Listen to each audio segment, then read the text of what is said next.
இந்த ஹைப்பு கிட்டத்தட்ட 3 நாளைக்கு இங்கேயும் டிக்கெட் இல்லைங்கிற மாதிரியான ஒரு ஸ்ட்ரகிள் இருக்கு. அதுதாங்க விஜய் ரசிகர்கள் ஒரு பெரிய ஆட்சி மாற்றத்தையே உருவாக்கிட்டாங்க. அவங்க ஒரு படத்தை வெற்றி அடைய வைக்க மாட்டாங்களா? இன்னைக்கு அவரோட லாஸ்ட் படம் சொல்றப்ப அக்செப்ட் பண்ண முடியல. எப்படி இதுனால பண்ண முடியாதுன்னு நினைக்கிறேன். ஏன் விடாம இத்தனை நாள் வச்சிருந்தாங்கன்னு எனக்கு தெரியல. பயம்தான் வேற என்ன. படத்தை நாம் ஒரு திருவிழா போல் கொண்டாடணும்னு அமைச்சர் ஆனந்த் சொல்லிட்டார். பல ஊர்களில் அந்தந்த ஊரில் இருக்கிற தாவேக்காவினுடைய முக்கியஸ்தர்கள் கொத்தா டிக்கெட் வாங்கிக்கிட்டாங்க. ஆல்மோஸ்ட் பல்க் ஆகி போச்சுன்னா. பட் இந்த படத்துக்கு ஏ சர்டிஃபிகேட் என்ன ரிஸ்க் அப்படின்னா, இந்த முதல்வர் மீது என்னெல்லாம் குறைகள் சொல்ல முடியும்னா அன்றாடம் பூத கண்ணாடியை வச்சுக்கிட்டு ஒரு பெரும் கூட்டம் அலைஞ்சிட்டு இருக்கு. அப்போ இவங்க தொட்ட 90க்கும் இது தவறு, அது நொட்டை, இது நொல்லன்னு சொல்லிகிட்டே இருக்காங்க. இப்படி ஒரு ஏ படத்துக்கு இப்படி பசங்க போகிறத யாராவது கண்டிச்சாங்களா? இந்த தியேட்டர் நிர்வாகத்தை முதலமைச்சர் என்ன செய்ய போகிறாரு? இப்படிலாம் விஜய் அவர்கள் நீங்கள் சொன்னீங்க, ஓகே அரசியல் பக்கம் போயிட்டார். அஜித் அவர்கள் இல்லை அப்படிங்கிற மாதிரி சொல்லியிருந்தீங்க. அவர் அடுத்த படம் என்னதான் ஆச்சு? அடுத்த படம் எப்போ ஸ்டார்ட் பண்ணுறாங்கன்னே தெரியல. அவருடைய பிடிவாதம் ஒரு பக்கம் ஒரு பெரிய காரணமாக இருக்குது. சம்பளத்தை ஒரு ப்ரெஸ்டீஜாக பார்க்குறாரு. அவருக்கு இப்போ படம் பண்ணி தான் ஒரு லைஃப்பை ரன் பண்ணுங்கிற அவசியமே கிடையாது. இங்கே அவர் ரசிகர்களையே அவர் எந்த ஸ்டாண்டில் வச்சு பார்க்குறாருங்கிறதெல்லாம் நம்ம பார்க்குறோம். ஒரு சரியான படத்துக்கு நாம் கொடுத்தோங்கிற மனநிறைவோடு அவங்க வெளியில் வரணும். ஆனால் இங்கே அப்படி நடக்குதான்னா இல்லை. ஒவ்வொரு முறை இந்த தேசிய விருதுகள் அறிவிக்கப்படும் போது நமக்கு ஏமாற்றமாக இருக்குது. இந்த படத்துக்கெல்லாம் எதுக்குலாம் விருது கொடுக்குறீங்க அப்படிங்கிற கேள்விகளை நம்ம தொடர்ந்து எழுப்பிக்கிட்டே இருக்கோம். இல்லை இது காரணமே நீங்கள் கேட்காதீங்க. நான் தான் சொல்லிட்டேன், ஆரம்பத்துலேருந்து இது அபத்தம்னு நம்ம சொல்லிட்டோம். கேப்டன் மில்லர் படம் படம் பார்த்துட்டு நம்ம வெளியில் வரும்போதே ரத்த கலரியாக தான் வெளில வந்தோம். இப்படி ஒரு படத்தை எப்படிடா எடுத்து வச்சுருக்காங்க. சிறந்த படம் சுற்றுச்சூழல் விருது கொடுத்துருக்காங்க. ஊர் ஜனங்கள்லாம் இந்த படப்பிடிப்பு இங்கே நடக்கவே கூடாதுன்னு போராட்டம்லாம் பண்ணி விரட்டி விட்டாங்க. அவங்களுக்கு சுற்றுச்சூழல்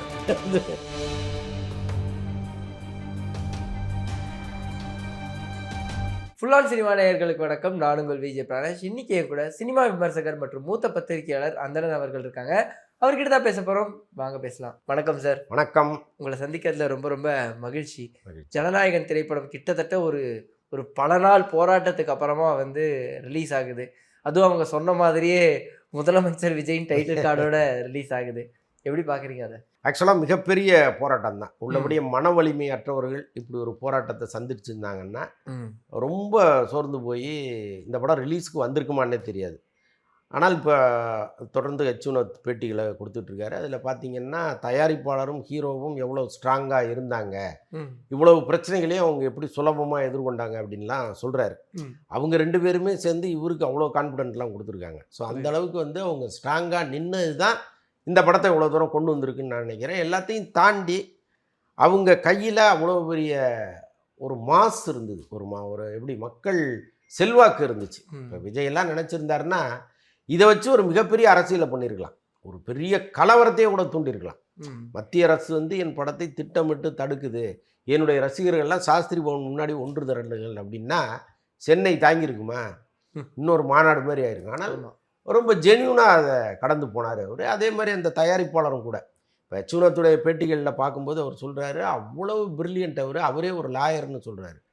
அப்போ அவருக்கே 1000 வாய்ப்புகள் இங்கே இருந்த பிறகும் அவர் ரொம்ப அதை போய் கதவை இடித்து ஒரு பெரிய கலவரத்தெல்லாம் உண்டாக்காமல் ரொம்ப நியாயமாக கடைசி வரைக்கும் ஒரு சத்தியாகிரக வழியில் அவர் போராடினாருன்னு தான் நான் சொல்லணும். பட் நல்ல வேளையாக எல்லா சோதனைகளையும் கடந்து இன்றைக்கி வந்துட்டாங்க.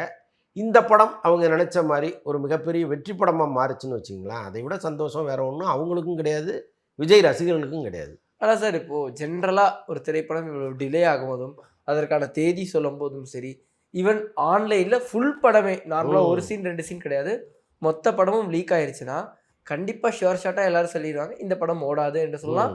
இல்லை நிறைய பேர் பார்க்க வர மாட்டாங்க. இத்தனை பிரச்சனைகள் ஏ சர்டிஃபிகேட் தாண்டியும் இந்த ஹைப்பு கிட்டத்தட்ட 3 நாளைக்கு இங்கேயும் டிக்கெட் இல்லைங்கிற மாதிரியான ஒரு ஸ்ட்ரகிள் இருக்கு. இதை எப்படி பார்க்குறீங்க? இது எப்படி சாத்தியம்னு நினைக்கிறீங்க? அதுதாங்க விஜய் ரசிகர்கள் ஒரு பெரிய ஆட்சி மாற்றத்தையே உருவாக்கிட்டாங்க. அவங்க ஒரு படத்தை வெற்றி அடைய வைக்க மாட்டாங்களா என்ன? அதெல்லாம் அவங்களுக்கு ரொம்ப சர்வசாதாரணமான விஷயம். இன்னொன்று இப்போ அந்த படத்தை நாம் ஒரு திருவிழா போல் கொண்டாடணும்னு அமைச்சர் ஆனந்த் சொல்லிட்டார். இப்போ அவர் சொன்ன பிறகு அங்கே அது ஒரு வேத வாக்காக நினைக்கிறாங்க அவங்க. பல ஊர்களில் அந்தந்த ஊரில் இருக்கிற தாவேக்காவினுடைய முக்கியஸ்தர்கள் கொத்தா டிக்கெட்டை வாங்கி போயிட்டாங்க. புரியுது. ஆல்மோஸ்ட் பல்க் ஆகி போச்சு. நான் வந்து என்னுடைய நண்பர் ஒருத்தர் டிக்கெட் கேட்டார். அதனால் சென்னையில் இருக்கிற ஒரு சிங்கிள் தியேட்டருக்கு நான் பேசினேன். அவர் சொல்கிறாரு, அவ்வளோ ப்ரெஷருங்க, எங்களால் தாங்கவே முடியல, அவ்வளோ ப்ரெஷரு, யார் யார்கிட்ட இருந்தோ ஃபோனு, எங்கெங்கேருந்தோ நம்ம நினச்சி பார்க்காத இடத்துல இருந்தெல்லாம் ரெக்கமெண்டேஷன் வருது. அதாவது ஒரு அரசு வேலைக்கு எந்த அளவுக்கு ஒரு ரெக்கமெண்ட் பண்ணுவாங்களோ அந்த அளவுக்கு ஒரு டிக்கெட்டுக்காக ரெக்கமெண்டேஷன்லாம் வருது ஓகே. அப்படின்னு அவர் சொல்கிறாரு. அப்படி ஒரு ப்ரெஷரை நாங்கள் வந்து ஒரு 2 நாளாக பார்த்துட்ருக்கோம் அப்படின்னு அவர் சொன்னார். எதுக்கு சொல்ல வரேன்னா, இப்போ ஒரு பக்கம் அவர் அமைச்சர் ஆனந்த் சொன்ன மாதிரி அந்த கட்சியை சேர்ந்த எம்எல்ஏக்களும் நிர்வாகிகளும் மொத்தமாக வாங்கிட்டு போகிறாங்கங்கிறது ஒரு பக்கம் இருக்கட்டும்.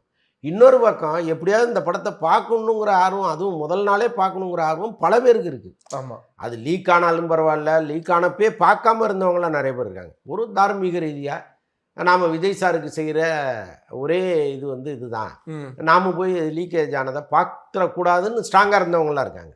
இப்போ இவங்கெல்லாம் வந்து கூட்டம் கூட்டமாக வர ஆரம்பிச்சிருக்காங்க. முதல் ஒரு 3-4 நாளைக்கு ஃபுல்லாகி போச்சு. ஆனால் இந்த நடுவில் நீங்கள் சொன்ன மாதிரி வெறும் விஜய் அவர்களுடைய ரசிகர்கள் மட்டும் இல்லாமல் பலர் தமிழ் ரசிகர்கள் வந்து இதை ஒரு முடிவு எடுத்தாங்க, லீக் ஆனாலும் இந்த படத்தை பார்க்க மாட்டேன். இது ஒரு பெரிய ஒரு ஒற்றுமையாக தெரியுது சார். ஆமாங்க, அது உள்ளபடியே இது போன்ற ஆச்சரியங்கள் இளைஞர்கள் மத்தியில் இருக்கிறது தான் எனக்கு ரொம்ப ஒரு மாதிரி வியப்பாக இருக்குது. ஏன்னா இப்போ அவங்க வந்து அவங்களுக்கு அந்த எத்திக்ஸ் எல்லாம் பெருசாக இப்போ இருக்கிறவங்க பார்க்குறதில்ல. அது ஏதோ ஒன்று வந்தால் என்ன, நம்ம பார்த்துருவோமே, இதில் என்ன இருக்குது, என்ன நடந்துட்டு போகுது அப்படின்னு நினைக்கிறவங்க தான் நிறைய பேர் இருக்காங்க. அப்படி இருந்தும் அவங்க வந்து அவங்களுக்குள்ள ஒரு கட்டுப்பாடுகளை வச்சுக்கிட்டு இல்லை அதை பார்க்கக்கூடாதுன்னு நினச்சது பெரிய விஷயம். அப்படி இருந்தும் ஒரு 1.25 கோடி பேர் இந்த படத்தை பார்த்துட்டதான் ஒரு புள்ளி விவரம் இருக்குங்க. அவ்வளோ பேர் பார்த்துட்டாங்க அப்படின்னும் சொல்கிறாங்க. அதில் வந்து ஒரு 70% ரிப்பீட் ஆனாலே இந்த படம் ஒரு பெரிய வெற்றி படமாக மாறும்ல. ஓகே, அந்த மாதிரியான ரீதி தான். ஆனால் கிட்டத்தட்ட வந்து ஃபேமிலி ஆடியன்ஸ் பார்க்கும்போது விஜய் அவர்களுக்கு எப்பவுமே ஜாஸ்தி, அண்ட் கிட்ஸ் வந்து பார்க்குறவங்க ஜாஸ்தி. பட் இந்த படத்துக்கு ஏ சர்டிஃபிகேட், ஆல்ரெடி கூலியும் ஏ சர்டிஃபிகேட் வந்து அதனால என்னெல்லாம் பிரச்சனைகள் ஃபேஸ் பண்ணிச்சு நம்ம பார்த்தோம். அது மாதிரியான பாதிப்பு ஜனநாயகனுக்கு இருக்கா? கட்டாயமாக இருக்குங்க. இப்போ மல்டிப்ளெக்ஸ் தியேட்டரில் கட்டாயமாக நீங்கள் வந்து அண்டர் 18 விடவே மாட்டாங்க. அங்கே ரொம்ப வெளியிலேயே போர்டே வச்சுருவாங்க, வரவே கூடாது அப்படின்வாங்க. ஆனால் சிங்கிள் தியேட்டர்களில் அனுமதிச்சுக்கிட்டு இருந்தாங்க. நீங்கள் அவங்களுக்கு இது மாதிரி பெருசாக கட்டுப்பாடுகள்லாம் இல்லை, வர்றாங்க போகிறாங்கன்னு விட்டுருவாங்க. ஆனால் இப்போ என்ன ரிஸ்க் அப்படின்னா, இந்த முதல்வர் மீது என்னெல்லாம் குறைகள் சொல்ல முடியும்னு அன்றாடம் வந்து பூத கண்ணாடியை வச்சுக்கிட்டு ஒரு பெரும் கூட்டம் அலைஞ்சிக்கிட்டு இருக்கு. அப்போ இவங்க வந்து தொட்ட 90க்கும் இது தவறு, அது நொட்டை, இது நொல்லன்னு சொல்லிகிட்டே இருக்காங்க. இப்போ அந்த அண்டர் 18 வந்து உள்ளே போகுது, ஒரு 10 வயசு குழந்தையோ ஒரு 12 வயசு குழந்தையோ உள்ளே போகுதுன்னு வைங்களேன். அதை வீடியோ எடுத்து இங்கே பாருங்கள், முதலமைச்சர் வந்து எவ்வளவு அசால்ட்டாக இருக்கார், இப்படி ஒரு படத்துக்கு இப்படி பசங்க போகிறத யாராவது கண்டிச்சாங்களா, இந்த தியேட்டர் நிர்வாகத்தை முதலமைச்சர் என்ன செய்ய போகிறாரு, இப்படிலாம் தொடர்ந்து கேள்விகள் எழுப்புவாங்க. இந்த சங்கடம் வந்து கட்டாயமாக இருக்குது. கண்டிப்பாக. ஆனால் ஒரு தேட்டரோடய சொல்லும்போது சொன்னார், ஒரு விஜய் அவர்களுடைய படம் வரும்போது அதை வச்சு நாங்கள் ஒரு 3-4 மாதத்துக்கு எங்களால் வந்து கையில் எதுவும் செலவில்லாமல் எங்களால் அந்த படத்தை வச்சு ப்ராப்பராக ஏர்ன் பண்ணிக்க முடியும் அப்படிங்கிற மாதிரி, அந்த படத்தோட ரன்னுக்கு அப்புறமா எங்களால் ரன் பண்ண முடியும். ஸோ இது இப்போ ஒரு பெரிய விஷயமா பார்க்கப்படுது இல்லை எல்லாத்தையும்? ஆமாங்க. இப்போ பாருங்களேன், இப்போ எல்லா படமுமே நீங்கள் கார் பார்க்கிங், 2 வீலர் பார்க்கிங்கில் ஆரம்பித்து கேன்டீன் வரைக்கும் ஃபுல்லாகிறது கிடையாது. ஏதாவது ஒரு ஏரியா தான். இப்போ டிக்கெட்டை வாங்கிட்டு ஒரு பாதி பேர் உள்ளே வருவாங்க, பெருசாக கேன்டீன் வியாபாரம் இருக்காது, அதே மாதிரி பார்க்கிங் வியாபாரம் பெருசாக இருக்காது. அப்போ இந்த எல்லாமே ஃபுல்லாகி வர்றது தான் ஒரு பெரிய வெற்றி படம். அதை கொடுக்கறது யாருன்னா 1-2 பேர் தான் இங்கே. ஓகே, அதில் ஒரு தலை வந்து அப்படியே தனியாக போயிடுச்சுன்னா அப்போ கஷ்டம் தானே அது. இப்போ ஒரு பெரிய திருவிழா மாதிரி ஒரு படம் வருது, அதில் ஒரு பெரிய ஏர்னிங் வருது, அதற்கப்புறம் ஒரு 3 மாதம் கரண்ட்டு பில் கட்டுறது, ஊழியர்களுக்கு சம்பளம் கொடுக்கறது, அதுக்கெல்லாம் உங்களுக்கு பெரிய நெருக்கடிலாம் வராது. ஸோ இப்போ அந்த சிக்கல் இருக்க தான் செய்யுது. ஆனால் இப்போ விஜய் அவர்கள் நீங்கள் சொன்னீங்க, ஓகே அரசியல் பக்கம் போயிட்டார். அஜித் அவர்கள் இல்லை அப்படிங்கிற மாதிரி சொல்லியிருந்தீங்க. அவர் அடுத்த படம் என்னதான் ஆச்சு? அது அடுத்த படம் எப்போ ஸ்டார்ட் பண்ணுறாங்கன்னே தெரியல. அவருடைய பிடிவாதம் ஒரு பக்கம் ஒரு பெரிய காரணமாக இருக்குது. ஆக்சுவலாக யதார்த்தத்தை ஒருத்தர் உணரணும். நம்முடைய படம் இவ்வளோதான் பிஸ்னஸ் ஆகுது, பெரிய பெரிய ஹீரோக்களாக இருந்தாலும் அவர்களுடைய படங்களுக்கு ஓடிடி நிறுவனம் இவ்வளவு தான் தொகைன்னு நிர்ணயிச்சிருச்சு. ஸோ இப்படிப்பட்ட சூழ்நிலையும் முதல்ல அவர் புரிஞ்சுக்கிட்டு அவருடைய சம்பளத்தை பெருமளவு குறைக்க முன் வரணும். பட் அவர் என்ன பண்ணுறாரு, சம்பளத்தை ஒரு ப்ரெஸ்டீஜாக பார்க்குறாரு. ஓகே, அப்படி கிடையாது, பிஸ்னஸ் தானே. இப்போ இங்கே ஒரு 50 கோடி போட்டால் ஒரு 5 கோடி சேர்த்து எடுக்கலாமான்னு நினச்சி போடுறவங்க தான் இங்கே வர்றாங்க. அப்போ அவங்க வந்து 50 கோடி போட்டுட்டு 20 கோடி எடுத்துகிட்டு போகிறதுக்கு தலையெழுத்து அவங்களுக்கு. அப்போ வரமாட்டாங்க தானே. அதை முதல்ல அந்த யதார்த்தத்தை அவர் புரிஞ்சுக்கிட்டாருன்னா தொடர்ந்து அவர் படங்கள் பண்ணலாம். இன்னொன்று வந்து அவருக்கு இப்போ படம் பண்ணி தான் அவர் லைஃப்பை ரன் பண்ணணுங்கிற அவசியமே கிடையாது இல்லையா? இப்போ இங்கே வந்து அவர் ரசிகர்களையே அவர் எந்த ஸ்டாண்டில் வச்சு பார்க்குறாருங்கிறதெல்லாம் நம்ம பார்க்குறோம். ஒருத்தன் கிட்ட வந்தாலே அவர் அவ்வளோ கோபப்படுறாரு, எரிச்சல் போடுறாரு, இப்படி கையை காட்டி மிரட்டுறாரு. ஸோ இதெல்லாம் நம்ம பார்க்குறோம். அப்போ இவங்களுக்காக எதுக்கு நம்ம வந்து கஷ்டப்பட்டுக்கிட்டு நம்முடைய தகுதியை இறக்கிட்டு கம்மி சம்பளத்தை வாங்கிட்டு நடிக்கணும்? நடிப்போம், வருஷத்துக்கு ஒரு படம் நடிப்போம், இல்லை 2 வருஷத்துக்கு ஒரு படம் நடிப்போமே அப்படின்னு நினச்சிட்டாரு அவர். அவருடைய பேஷன் முழுக்க அங்கே ஸ்போர்ட்ஸாக மாறிடுச்சு. அப்போ முழு கவனமும் அங்கே வச்சுட்டு எப்போவாவது சரி ரைட்டு ஒரு கண்டினியூட்டி மிஸ் ஆகிடக்கூடாதுங்கிறதுக்காக கூட அவர் நடிக்க வரலாம். அப்படி தான் இருக்குது அவருடைய நடவடிக்கைகள், போக்குகள்லாம் அப்படி தான் இருக்குது. ஆனால் இப்போ இந்த சிஎம் அப்படிங்கிற ஒரு இடத்துக்கு வந்ததுக்கு அப்புறமா விஜய் அவர்களுடைய ஃபேன்ஸுங்க வந்து ஆன்லைனில் ரஜினி ஃபேன்ஸோட சண்டை போட்டுட்ருக்காங்க. இன்னும் அந்த சண்டைகள் தொடர்ந்துகிட்டே இருக்குது. ஈவன் ரஜினி அவர்களே வெளியே வந்து விளக்கம் கொடுக்குற அளவுக்கு கூட நடந்துருச்சு. இந்த சண்டையை எப்படி தான் பார்க்குறீங்க? ஏன் அவங்க மேலே இன்னும் அந்த ஒரு கோபம் இருந்துகிட்டே இருக்குது? இல்லைங்க, விஜய் ரசிகர்களும் கொஞ்சம் அவங்கள அப்கிரேட் பண்ணிக்கணும். ஏன்னா அவங்களுடைய தலைவர் வந்து சிஎம் ஆகிட்டார். இனி அவங்க செய்ய வேண்டியது என்னென்னா ஒவ்வொருத்தர்கிட்டையும் போய் சண்டை போட்டுக்கிட்டு இருக்கிறது இல்லை. அவருடைய சாதனைகளை மக்கள்கிட்ட கொண்டு போய் சேர்க்கணும். இப்போ பாருங்கள், நிறைய விஷயங்கள் நடந்துகிட்டு இருக்குது. நிறைய பார்ட்டி ஃபண்டை ஒழிச்சிட்டாங்க, அப்புறம் டெண்டரில் வாங்கிட்டு இருந்த கமிஷனை ஒழிச்சிட்டாங்க, ட்ரான்ஸ்ஃபர்லாம் ரொம்ப ஈஸியாக பணம் இல்லாமல் கிடைக்கிது. நீங்கள் லஞ்சம் வாங்காமல் ட்ரான்ஸ்ஃபருங்கிறதெல்லாம் நடக்கவே நடக்காது. அதெல்லாம் சர்வசாதாரணமாக நடக்குது. ரொம்ப வந்து இந்த அரசு இயந்திரம் வந்து இவ்வளவு காலமாக பாழ்பட்டு கிடந்த ஒரு அரசு இயந்திரம் இப்போ தான் கொஞ்சம் கரெக்டாக ஓட ஆரம்பிச்சிருக்கு. இப்போ இதையெல்லாம் தானே நீங்கள் மக்கள்கிட்ட கொண்டு போய் சேர்க்கணும். பாடுறா, எங்கள் தலைவர் வந்து ஆட்சிக்கு வந்தார், எவ்வளோ பண்ணுறாரு தெரிஞ்சுங்க அப்படின்னு இவங்க தானே அதை மக்கள்கிட்ட கொண்டு போய் சேர்க்கணும். அதை விட்டுட்டு ரஜினி கூடையும் அஜித் கூடையும் சூர்யா கூடையும் சண்டை போட்டு இருந்தீங்கன்னா அதுவும் அவங்க வேலை. அவர் எப்படி அடுத்த கட்டத்தை நோக்கி நகர்ந்தாரோ அந்த மாதிரி அவருடைய ரசிகர்களும் அடுத்த கட்டத்தை நோக்கி நகரணும். அது துரதிர்ஷ்டவசமாக நடக்கலை. Okay sir. நேஷ்னல் அவார்ட் கிட்டத்தட்ட எல்லாரும் வந்து பல பர்ஃபார்மன்ஸ், பல படங்களை எதிர்பார்த்தாங்க. பட் கொடுக்கப்பட்ட படங்களாக இருக்கட்டும், அது கொடுக்கப்பட்ட அவார்ட்ஸாக இருக்கட்டும், பலருக்கு சாட்டிஸ்ஃபைடாக இல்லை. இந்த நேஷ்னல் அவார்ட்ஸ் பற்றி நீங்கள் என்ன நினைக்கிறீங்க? இந்த நேஷ்னல் அவார்டு ஒவ்வொரு முறையும் அந்த ஜூரியின் கைகளில் இருக்குது. இப்போ எவ்வளோ படங்கள் வந்தாலும் அங்கே இருக்கிற ஜூரிஸ் வந்து சரியான படங்களை தேர்ந்தெடுத்து, நீங்கள் என்ன தான் இதில் வந்து சிபாரிசுகள் இருக்கலாம், ஒரு பெரிய கேம்பெயின் ஒன்று நடக்கும். சார் எப்படியாவது நம்ம படத்துக்கு கொடுத்துருங்கன்னு அது யார் ஜூரின்னு தெரிஞ்சிட்டா போதும், பயங்கரமாக அவங்கள நெருக்கடி கொடுப்பாங்க. அது தெரியக்கூடாதுன்னு ரொம்ப பேர் கவனமாக இருப்பாங்க. நம்ம தான் ஜூரிங்கிறத கடைசியில் தான் சொல்லுவாங்க, அது வரைக்கும் வெளியில் தெரியக்கூடாதுலாம் இருப்பாங்க. ஸோ அந்தளவுக்கு இங்கே வந்து ஒரு நெருக்கடியெல்லாம் ஏற்படும். அப்படி இருந்தும் ஒரு சரியான படத்துக்கு நாம் கொடுத்தோங்கிற மனநிறைவோடு அவங்க வெளியில் வரணும். ஆனால் இங்கே அப்படி நடக்குதான்னா இல்லை. ஒவ்வொரு முறை இந்த தேசிய விருதுகள் அறிவிக்கப்படும் பொழுதும் நமக்கு ஏமாற்றமாக இருக்குது. இந்த படத்துக்கெல்லாம் எதுக்குடா விருது கொடுக்குறீங்க அப்படிங்கிற கேள்விகளை நம்ம தொடர்ந்து எழுப்பிக்கிட்டே இருக்கோம். இந்த வருஷமும் அதுக்கு விதிவிலக்கு இல்லை.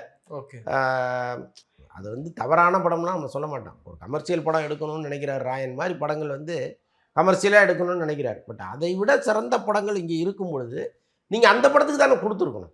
இப்போ வாழை மாதிரி படங்கள் எல்லாம் நீங்கள் கொடுக்காம, மெய்யழகன் மாதிரி படங்களுக்கெல்லாம் நீங்கள் கொடுக்காம இந்த படத்தை சிறந்த படம்னு தேர்ந்தெடுக்கும்போது இந்த ஒட்டுமொத்த குழுவே இந்த ஜனங்க என்ன மாதிரி பார்ப்பாங்க? அது ரொம்ப அருவருப்பாக இருக்குது. ஏன் இப்படி வந்து இங்கே ஜூரிகள் நடந்துக்கிறாங்கங்கிறது நமக்கு புரியவே இல்லை. ஆனால் ஒரு காலத்தில் நல்ல இயக்குனர்கள் அதுக்குள்ளே இருப்பாங்க. பாலு மகேந்திரா போன்றவர்கள், பாலச்சந்தர் போன்றவர்கள்லாம் அந்த கமிட்டியில் இருப்பாங்க. அவங்க வந்து ஒரு சரியான விஷயத்தை தேர்ந்தெடுப்பாங்க. ஆனால் இன்றைக்கி யார் யாரோ அங்கே போய் உட்காந்துக்கிட்டு அவங்களுக்கு சில யார் வேண்டவங்க வேண்டப்படாதவங்க அப்படின்லாம் அவங்க ஒரு கருத்தை வச்சுக்கிட்டு ஒரு விருதை தேர்ந்தெடுப்பதுங்கிற மாதிரி ஆயிடுச்சு நிலைமை. இது வந்து இது போகிற போக்க பார்த்திங்கன்னா இந்த தேசிய விருதுகளை நியூஸில் சொல்கிறாங்கல்ல, அப்போவே ஜனங்க நியூஸு இந்த இதை ஆஃப் பண்ணிட்டு போகிற அளவுக்கு ஒரு வெறுப்பு வந்துருச்சு. பார்க்கலாம், அதை அவங்க திருத்திக்கிட்டாங்கன்னா சரியாக இருக்கும், இல்லைன்னா அது ரொம்ப கஷ்டம். ஸோ அடுத்த தமிழ் சினிமா இந்த 2026 வந்து 6 மாதங்களை கடந்துருச்சு. இந்த 6 மாதங்கள் எப்படி இருந்திருக்கு சார்? இந்த 6 மாதங்களில் சின்ன படங்கள் வந்து எதிர்பாராத வெற்றிகளை கொடுத்துருக்கு. அந்த வகையில் கொஞ்சம் ஆரோக்கியமானதை தான் நம்ம பார்க்கணும். ஏன்னா பெரிய படங்கள், பெரிய பொருட்செலவில் எடுக்கப்பட்ட படங்கள் எல்லாமே எதிர்பார்த்த அளவுக்கு பெருசாக வெற்றிகளை கொடுக்கல. இன்னொன்று வந்து இந்த மாதிரி சின்ன படங்கள் ஓடும் பொழுது தான் ஒரு நம்பிக்கை வரும். ஒரு சின்ன கதையோட ஒரு எளிமையான ஒரு முயற்சியோட ஒரு இயக்குனர் வராரு அப்படின்னா முதல்ல காது கொடுத்து கேட்பாங்க. அதுக்கு இந்த சின்ன படங்களுடைய வெற்றி வந்து ஒரு பெரிய காரணமாக இருக்குது. அதேமாதிரி நிறைய புதுமுக நடிகர்கள் வராங்க உள்ள. இந்த தமிழ் சினிமாவில் ஒரு பெரிய ஹீரோக்கள் பஞ்சம் இருக்குது. ஓகே, அதில் வந்து இப்போ இந்த கென் மாதிரியான நடிகர்கள்லாம் உள்ளே வராங்க இப்போ புதுசாக. ஸோ இது வந்து ஒரு ஆரோக்கியமான விஷயமா பார்க்க வேண்டியது இருக்கு. சார் இப்போ மகாராஜா, அமரன் போன்ற படங்களுக்கெல்லாம் வந்து கொடுக்கல. அமரனுக்கு 2 அவார்ட் கிடைச்சனாலும் படமாவும் ஆமா சிவகார்த்திகேயன் அவர்களுக்கும் கிடைக்கல. மகாராஜா வந்து ஸ்கிரீன் பிளேவா அவ்வளவு விஷயங்கள் இருந்தது. ஆமாம் அந்த படத்துக்கும் வந்து கொடுக்கல. அதுக்கு அவங்க சொல்லியிருந்த ரீசனுமே வந்து கொஞ்சம் அக்செப்ட் பண்றதுக்கு அவேவா இருந்த மாதிரி இருந்தது. உங்களுக்கு அந்த ரீசன் எப்படி இருந்தது? அந்த படங்களுக்கு கொடுக்காத பத்தி இல்லை இப்போ நீங்கள் சொன்ன மாதிரி மகாராஜா அந்த ஸ்க்ரீன் பிளேலாம் அவ்வளோ பிரமாதம். அந்த டைரக்டர் கொடுக்கலங்கிறது மிகப்பெரிய வருத்தம்.